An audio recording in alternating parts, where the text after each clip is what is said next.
It's really the ultimate experience. It's a culmination of so much hard work. It's that attention to detail which really makes such a big difference. The drama, the tactics, the excitement, the strategy, we really have got to the heart of the sport.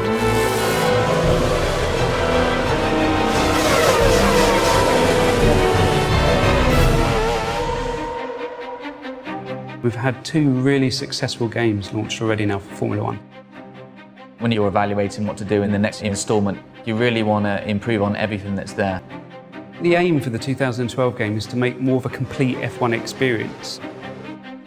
At the start of the game now, we've got the Young Drivers Test. It's a real test that exists in real life. It's set in Abu Dhabi in 2011, and you get a chance to drive either the Red Bull, the Ferrari or the McLaren.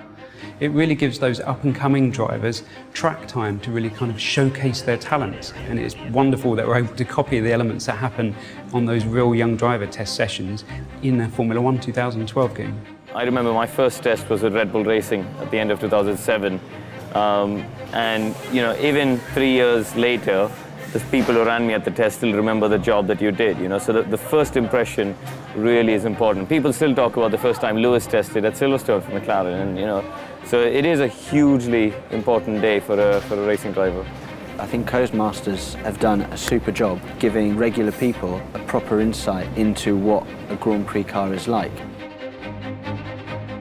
The hot lap videos, you see these kind of things on TV all the time, and we're using Anthony Davidson, an ex-Formula 1 driver. And he's really just directing you on what makes a good lap.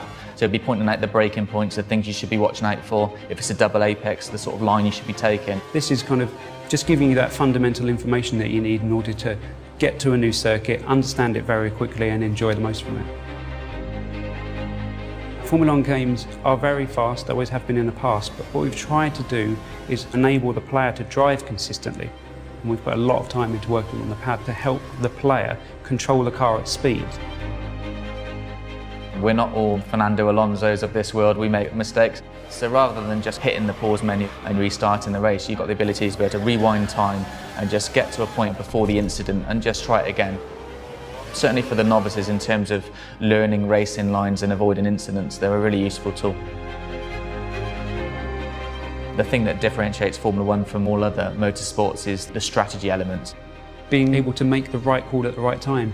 You might not be the quickest driver, you might not have the quickest car, but you can balance the elements. You've got fuel mixtures you can dial up and dial down. You've got different pit stops. Do you stop twice? Do you try and run longer? It's a thinking man's racing game.